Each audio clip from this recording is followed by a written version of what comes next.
കാണൂ പരസ്യരഹിതമായ ഏറ്റവും പുതിയ എപ്പിസോഡുകൾ. കവിതേച്ചിയുടെ കല്യാണം കഴിഞ്ഞോ? കല്യാണമേ വേണ്ടെന്ന് കവിതേച്ചി എടുത്ത തീരുമാനമാണെന്ന് അംഗീകരിക്കാം. അങ്ങനെ ഒരു തീരുമാനം കവിതേച്ചിക്ക് ഉണ്ടാവാൻ എന്താ കാരണം? ഭർത്താവിന്റെ കൂടെ ജീവിക്കാനുള്ള യോഗം കവിതേച്ചിക്ക് ഉണ്ടാകാതെ പോയിട്ടല്ലേ? ഇവള് പറയുന്നത് അക്ഷരം പ്രതി ശരിയാണ്. ഭർത്താവിന്റെ കൂടെ ജീവിക്കാനുള്ള സൗഭാഗ്യം പോയിട്ട് താലി അണിയാനുള്ള യോഗം പോലും എനിക്കില്ലാതായി. വിവാഹം കഴിഞ്ഞ ഉടൻ ഗൗതം ജയിലിലുമായി. ഈ കുടുംബത്തിൽ ആരുടെയെങ്കിലും വിവാഹം നടന്നാൽ എന്തെങ്കിലും അനിഷ്ടം സംഭവിക്കും. സഞ്ജു അമ്മുനെ വിവാഹം ചെയ്തപ്പോ അവൾക്ക് നഷ്ടമായത് അവളുടെ മുത്തശ്ശിയാ. നിന്റെ പറച്ചില് കേട്ടാത്തൊന്നും ഈ വീട്ടിൽ ആർക്കും ജീവിക്കാൻ കഴിയില്ലെന്ന്. എല്ലായിടത്തും നടക്കുന്ന കാര്യങ്ങൾ തന്നെയാ അന്ധവിശ്വാസം വെച്ച് നീ നമ്മുടെ കുടുംബത്തിൽ അടിച്ചേൽപ്പിക്കാൻ നോക്കുന്നേ. വല്യേച്ചി ഇതിനൊന്നും ചെവി കൊടുക്കരുത്. ഇവള് പറയുന്നത് തീർത്തും അവഗണിച്ച് കളയാൻ പറ്റുന്ന കാര്യങ്ങളല്ല. അതിൽ അന്ധവിശ്വാസമല്ല കാണേണ്ടത്, ചില സത്യങ്ങളാ. അത് ഈ കുടുംബത്തെ ബാധിച്ചിട്ടുള്ളത് തന്നെയാണ്. മുകുന്ദേട്ടന് സംഭവിച്ചതുപോലെ സഞ്ജുവിനും എന്തെങ്കിലും പറ്റിപ്പോയ ആ ദുരന്തം അനുഭവിക്കേണ്ടി വരുന്നത് എന്റെ മകളാ. ഞാൻ പ്രതീക്ഷിച്ചത് തന്നെ. വല്യേച്ചി മാറി ചിന്തിക്കാൻ തുടങ്ങിയിരിക്കുന്നു. വല്യേച്ചി ആലോചിക്കാതെ ഒരു തീരുമാനം എടുക്കരുത്. എനിക്കതേ വല്യേച്ചിയോട് പറയാനുള്ളൂ.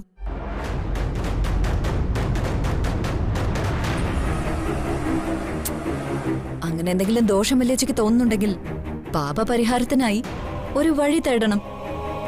എന്തായാലും കല്യാണം നടത്താതിരിക്കാൻ കഴിയില്ലല്ലോ. വല്യേച്ചി പ്രഭേട്ടനോട് ഇക്കാര്യം സംസാരിക്കാം. പ്രഭേട്ടൻ എന്തു പറയുന്നോ അതുപോലെ ചെയ്യാം. പ്രഭയ്ക്ക് ഇതിലൊന്നും വിശ്വാസമില്ല. ജനിച്ചാൽ മരിക്കേണ്ടി വരുമെന്ന് പറയുന്ന ആളാ. അതുകൊണ്ട് പ്രഭ കല്യാണമായിട്ട് തന്നെ മുന്നോട്ട് പോവും.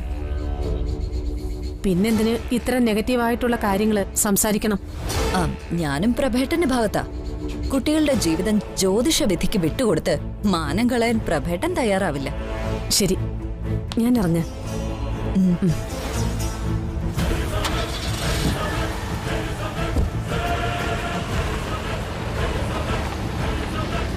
ഈ കല്യാണം എങ്ങനെയും നടന്നേ തീരൂ. കൈ നനയാതെ മീൻ പിടിക്കാൻ ഇതിലും നല്ലൊരു മാർഗം വേറെയില്ല. സഞ്ജു സ്വാതിയുടെ കഴുത്തിൽ താലി കെട്ടിയാൽ അച്ഛന്റെ വിധി തന്നെ മോനും സംഭവിക്കും.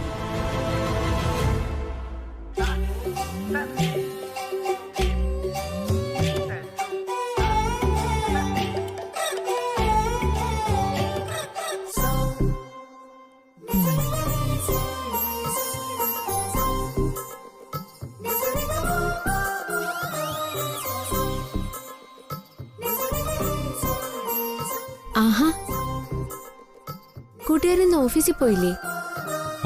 എന്തോ പുറത്തു പോകാൻ തോന്നില്ലമ്മോ.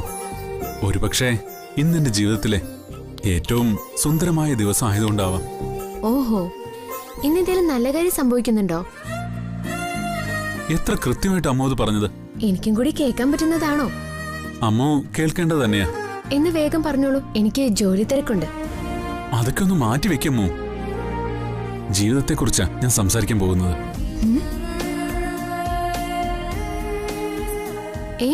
ഇത് ഇന്ന് പറഞ്ഞാൽ തീരുന്നതാണോ? വേണമെങ്കിൽ ഒരു വാക്കിൽ പറയാവുന്നേ ഉള്ളൂ. അതിനുമുമ്പ് ചില നിമിത്തങ്ങൾ കൂടി അമ്മ അറിയണം.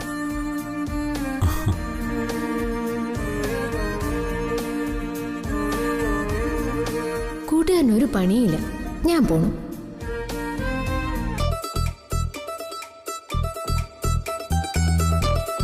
യാദൃശ്ചികമായി ഞാൻ ഇവിടെ വന്നു. അതൊരു നിമിത്തമല്ലേ അമ്മോ. ഇവിടെ ഈ വീട്ടിൽ വെച്ച് ഞാനൊരു പെൺകുട്ടിയെ കണ്ടു. എനിക്ക് അവളോടൊരു ഇഷ്ടം തോന്നി. എന്നിട്ടും ഞാനത് അവളോട് പറഞ്ഞില്ല. അവൾ നോ പറഞ്ഞ പിന്നെ എനിക്കത് താങ്ങാൻ കഴിഞ്ഞില്ലെന്ന് വരും. അവളുടെ മനസ്സറിയാൻ ഞാൻ ശ്രമിച്ചിട്ടും എനിക്കത് കഴിയാതെ പോയി. അമ്മോ ഇനി ശബ്ദിക്കില്ലെന്ന് എനിക്കറിയാം. ഒന്നും ഇപ്പൊ പറയണ്ട. എനിക്ക് പറയാനുള്ള ഒരു കാര്യം കൂടി നീ കേൾക്കണം. എന്നെ പെരുവണ്ണാപുരം ക്ഷേത്രത്തിലേക്ക് അയച്ചത് അമ്മ ആണ്. എന്റെ മനസ്സിൽ ഒരാഗ്രഹമുണ്ടെന്ന് മനസ്സിലാക്കിയിട്ടാ അവിടേക്ക് പോവാൻ അമ്മ പറഞ്ഞത്. അവിടെ പോയി പ്രാർത്ഥിച്ചാൽ മനസ്സിൽ ആഗ്രഹിച്ചത് നടക്കുമെന്ന് പറഞ്ഞു തന്നു. ഞാൻ അവിടേക്ക് പോയിരുന്നു. അമ്മ പറഞ്ഞതുപോലെ എല്ലാ പൂജയും ചെയ്തു. അത്ഭുതം തോന്നുന്നുണ്ടല്ലേ? പൂജ കഴിഞ്ഞ് എനിക്ക് കിട്ടിയ പ്രസാദത്തിൽ ചുവന്ന പൂക്കളായിരുന്നു. സത്യമാണമ്മോ, ഞാൻ എന്തിനു വേണ്ടിയാ പ്രാർത്ഥിച്ചെന്ന് പറയട്ടെ. അത് കേട്ടാ അമ്മൂനിനി എന്നോട് നോ പറയാൻ കഴിയില്ല. അമ്മ വിശ്വസിക്കുന്ന ദേവിയുടെ തീരുമാനം അത്. ഇനി ഞാൻ ഒറ്റ വാക്കിൽ ആ മുഖത്ത് നോക്കി പറയാം.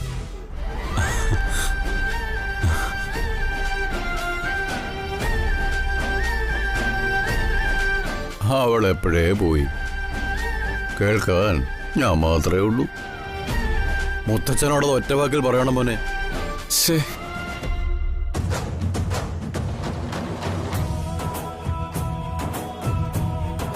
അപ്പോ നിന്റെ മനസ്സിൽ അവള് തന്നെയായിരുന്നു അല്ലേ? എനിക്കത് മുമ്പേ തോന്നിയതാ. അമ്മ എപ്പോഴാ മുത്തച്ഛ പോയത്? നീ നിന്റെ പ്രണയ പുസ്തകം തുറക്കുന്നതിന് മുമ്പേ അവള് പോയടാ. നീ തനിച്ചു നിന്ന് സംസാരിക്കുന്ന കണ്ട ഞാൻ വന്നത്. അവള് പോവില്ലെന്നാ ഞാൻ കരുതിയത്. നീ സീരിയസ് ആയി പറഞ്ഞതാണോ മോനെ? അതേ മുത്തച്ഛ, എനിക്ക് അമ്മൂനെ ഇഷ്ടമാണ്. ഞാൻ അവളെ മാത്രമേ വിവാഹം കഴിക്കൂ. അതങ്ങനെ തീർത്തു പറയാൻ പറ്റുന്നെങ്ങനെ? അവൾക്ക് സമ്മതമല്ലെങ്കിലോ? നിനക്ക് ദൈവം വിധിച്ചത് മറ്റൊരു പെണ്ണിനെയാണെങ്കിലും. ദൈവത്തോട് ഞാൻ ചോദിച്ചല്ലേ. പൂജ കഴിഞ്ഞ് ചുവന്ന പൂക്കൾ കിട്ടിയ പ്രാർത്ഥന നടക്കുന്നാ കേട്ടത്. അത് തന്നെ സംഭവിച്ചു. നീ എന്താ പ്രാർത്ഥിച്ചത്? അമ്മു ഈ വീട് വിട്ട് എന്റെ വീട്ടിൽ വരണം. അവക്ക് എന്നോട് സ്നേഹം തോന്നണം. വിവാഹത്തിന് അമ്മു സമ്മതിക്കണം. അമ്മൂന് എന്തെങ്കിലും കാരണം കൊണ്ട് ഈ വീട് വിടേണ്ടി വന്നാൽ നിന്റെ വീട്ടിൽ വന്ന് നിന്നൂടെ? അവൾക്ക് നിന്നോട് സ്നേഹം തോന്നണമെന്ന് പ്രാർത്ഥിച്ചാൽ ഒരു കൂടപ്പുറപ്പിനോടുള്ള സ്നേഹവും ആയിക്കൂടെ? ഞാനുമായിട്ടുള്ള കല്യാണത്തിന് സമ്മതിക്കാന്ന് പ്രാർത്ഥിച്ചതോ? സമ്മതിക്കണമെന്ന് പ്രാർത്ഥിച്ചിട്ട് വല്ല കാര്യമുണ്ടോ? കല്യാണം നടക്കണമെന്ന് നീ പ്രാർത്ഥിച്ചു. മുത്തശ്ശ, നീ പ്രാർത്ഥിച്ചതൊക്കെ നടന്നേക്കാം.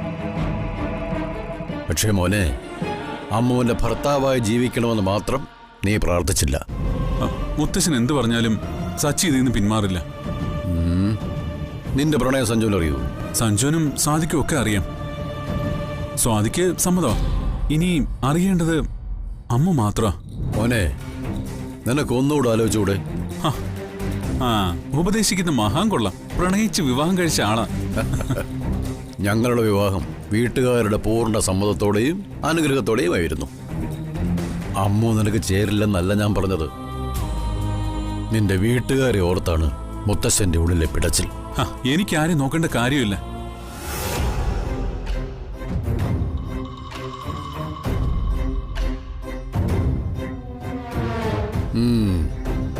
ഇനി ഏത് നിമിഷവും ഇവന്റെ അച്ഛന്റെ വരവ് പ്രതീക്ഷിക്കാം.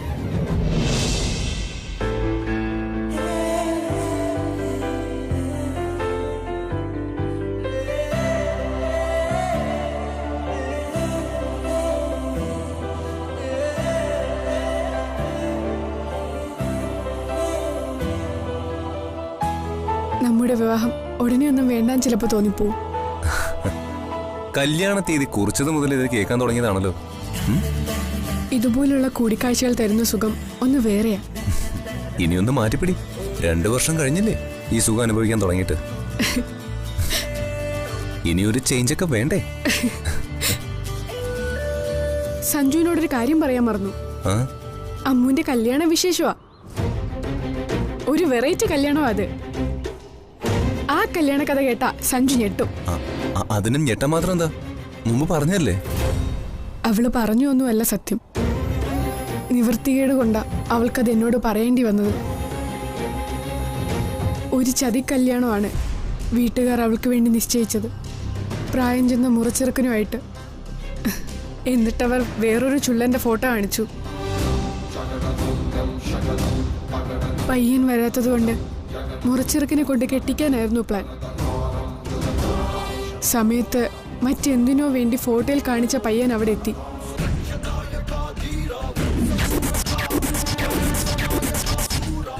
എനിക്ക് നിങ്ങളെ സഹായിക്കാൻ പറ്റില്ല. എന്റെ കല്യാണം വേറൊരു പെൺകുട്ടിയായിട്ട് ഉറപ്പിച്ചു വെച്ചിരിക്കുക. എന്റെ കുട്ടിയെ മോൻ രക്ഷിക്കണം. എന്റെ മോളെ രക്ഷിക്കാൻ മോനെ ദൈവം അയച്ചതാ.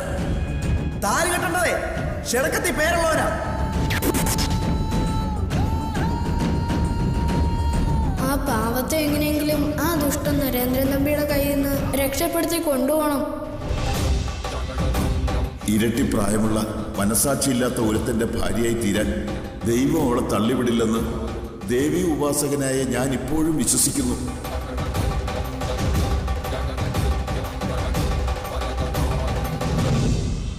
രക്ഷിക്കാൻ വേണ്ടി കല്യാണം കഴിച്ചതാണ് പോലും.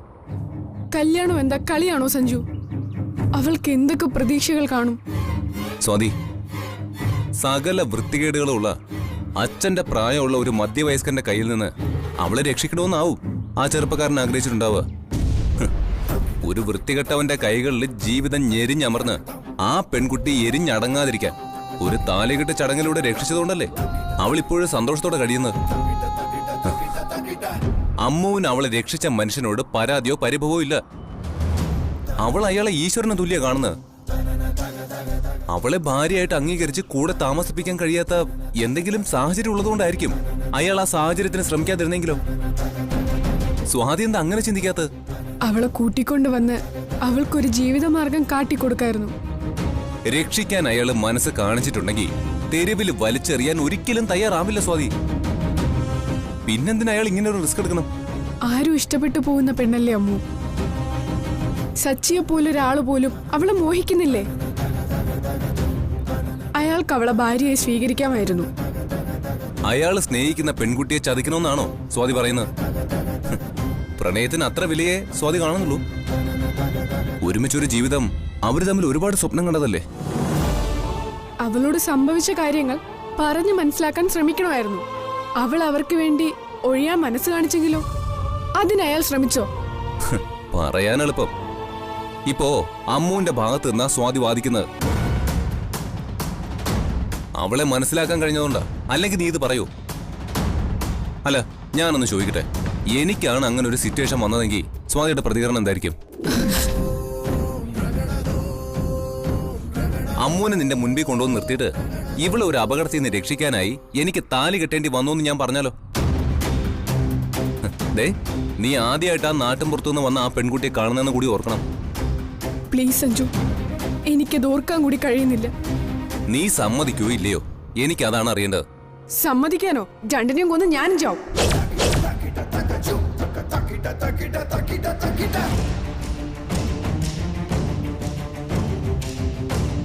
സഞ്ജു ഇല്ലാത്തൊരു ജീവിതം എനിക്കില്ല. എന്ത് സിറ്റുവേഷൻ വന്നാലും എന്നെ മറന്ന് സഞ്ജു അങ്ങനെ ചെയ്യില്ലെന്ന് എനിക്കറിയാം. അത് തന്നെയാവും അയാളും ആ പെൺകുട്ടിയെ കാമുകിയുടെ മുന്നിൽ കൊണ്ടുപോകാതിരിക്കുന്ന. അയാളുടെ കണക്ക് കൂട്ടൽ പിഴച്ചതുമില്ല. അമ്മ ആരെന്നേ ഇനി സ്വാതി അറിയാനുള്ളൂ. അവളുടെ മുന്നിൽ പ്രായശ്ചിത്തം ചെയ്യാനുള്ള അവസരം കൂടി എനിക്കില്ലാതായി.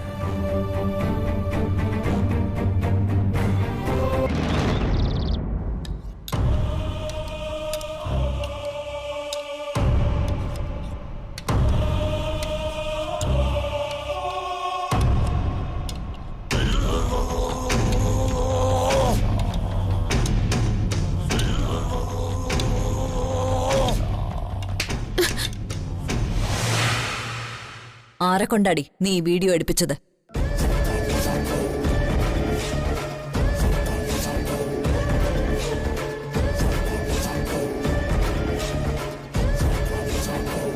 കുറച്ചു മുൻപ് വീണ്ടും ചില ഫോട്ടോസ് എനിക്ക് അയച്ചു തന്നത് ആരാണെന്ന ചോദിച്ചത്.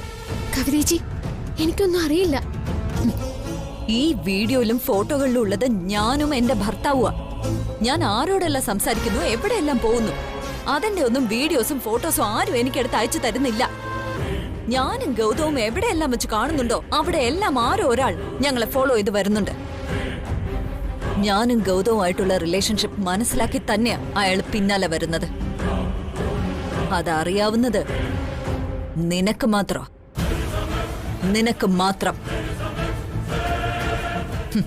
നിനക്ക് പുറത്ത് പലരുമായിട്ട് കണക്ഷൻ ഉണ്ടെന്ന് എനിക്കറിയാം.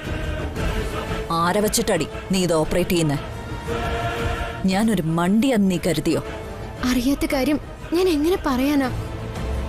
ഞാൻ എന്തിന് കവിത ചേച്ചിയുടെയും ഭർത്താവിന്റെ ഫോട്ടോ മറ്റൊരാളെ കൊണ്ട് എടുപ്പിക്കണം? നിന്റെ ഈ അയ്യോ പാവം ചമയലൊന്നും കവിതയോട് വേണ്ട. എടി, നിന്റെ ഉദ്ദേശം എന്താന്ന് എന്നോട് പറ. ഈ വീഡിയോ ക്ലിപ്സും ഫോട്ടോയും വെച്ച് എന്നെ ബ്ലാക്ക്മെയിൽ ചെയ്യാനാണോ? അത് തന്നെയാ നിന്റെ ഉദ്ദേശം. ക്യാഷ് അതാണോ നിനക്ക് വേണ്ടത്? എത്ര വേണോന്ന് നീ ചോദിക്ക, ഞാൻ തരാം. എനിക്ക് ആരുടെയും പണം വേണ്ട. എനിക്ക് എന്റെ ഭർത്താവിന്റെ പേര് പുറത്ത് പറയാൻ കഴിയാത്തതുപോലെ കവിത ചേച്ചിക്കും അതിന് കഴിയുന്നില്ല. ഞാൻ അങ്ങനെ കരുതിയിട്ടുള്ളൂ. ഒരിക്കലും കവിത ചേച്ചിക്ക് ദോഷം വരുന്ന ഒന്നും ഞാൻ ചെയ്യില്ല. എനിക്കറിയില്ല, സ്വാതി ചേച്ചിയായിട്ടല്ലാതെ ഇവിടെ വേറെ ആരുമായിട്ട് എനിക്കൊരടുപ്പമില്ല.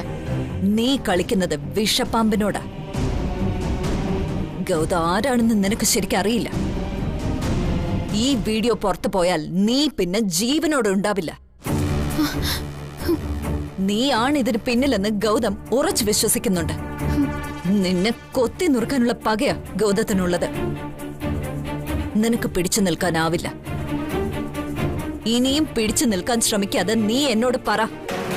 നിങ്ങൾ എന്നെ വെറുതെ സംശയിക്കുന്നേ. നിനക്കല്ലാതെ പിന്നെ ആർക്കടി ഞങ്ങളെ കുറിച്ചുള്ള രഹസ്യം അറിയാവുന്നത്? അങ്ങനെ ഒരാൾ പോലും ഈ ലോകത്തില്ല. പറയടി.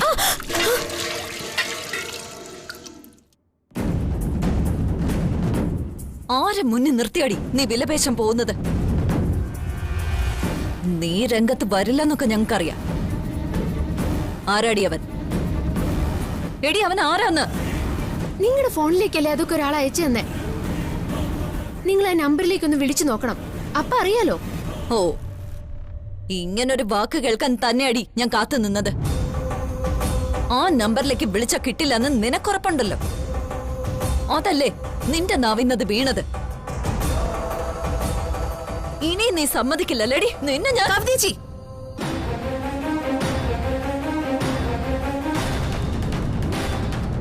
അമ്മ എന്ത് തെറ്റ് ചെയ്തിട്ടാ കവിതേച്ചി ഇവിടെ തല്ല കൈ ഉയർത്തിയത്? കാര്യം എന്താന്ന് എനിക്ക് അറിയണം. കണ്ടില്ലേ സ്വയം മറന്നവൾ തട്ടി താഴെ ഇട്ടിരിക്കുന്നത്? ഇതൊക്കെ കണ്ടില്ലെന്ന് നടിക്കണോ?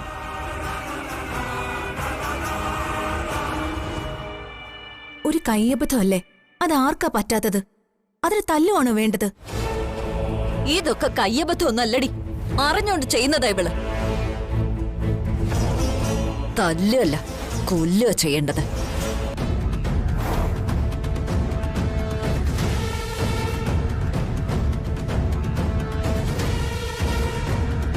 എന്ത് ചെയ്യാനാ? കവിതേച്ചി അങ്ങനെ ആയിപ്പോയി. ഓരോരുത്തരുടെ സ്വഭാവം മാറ്റാൻ പറ്റില്ലല്ലോ. അതമ്മ അങ്ങ് ക്ഷമിച്ചേക്ക്. സാരല്ലേ കാവേരി ചേച്ചി, നീ ഇതിങ്ങ് തുടച്ചു കളഞ്ഞേക്ക്.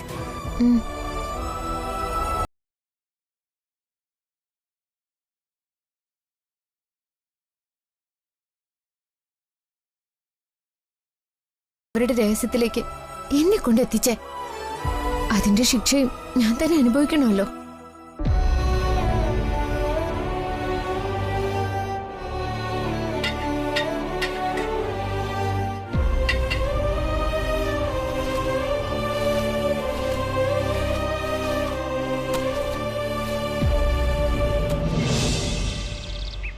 ഞാനിത് മുൻകൂട്ടി പറഞ്ഞതല്ലേ. ഈ കുറി അയച്ചിരിക്കുന്നത് ഫോട്ടോസ് ആണെന്ന് മാത്രം. അമ്മ ഒന്നുമല്ല ഇതിന് പിന്നിൽ. ഞാനത് ബോധ്യപ്പെട്ടിട്ടാ വരുന്നേ.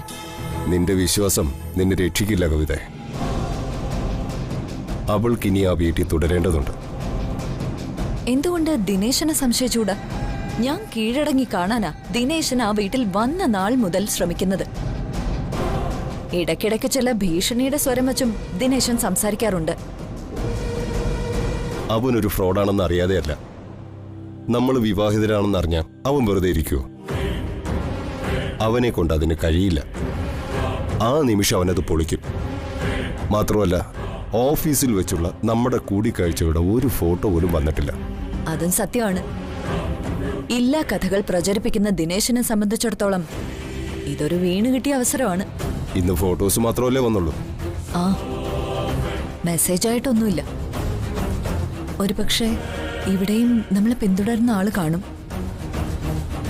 അവൻ പിന്നാലെ നടന്നോട്ടെ. നമ്മൾ ആവശ്യപ്പെടാതെ തന്നെ ഒരാൾ ഫോട്ടോ എടുത്ത് അയച്ചു തരുന്നത് നല്ല കാര്യമല്ലേ?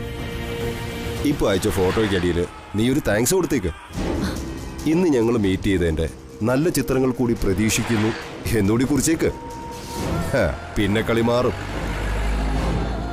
ഇങ്ങനെ പുറത്തു വച്ചുള്ള നമ്മുടെ കൂടിക്കാഴ്ചകൾ ഒഴിവാക്കണം ഗൗതം. സഞ്ജുവിന്റെ കല്യാണം കഴിയുന്നത് വരെ ഒന്നും വേണ്ട. കല്യാണം മാറ്റിവെക്കുമെന്ന് നീ പറഞ്ഞത് സത്യമാണോ?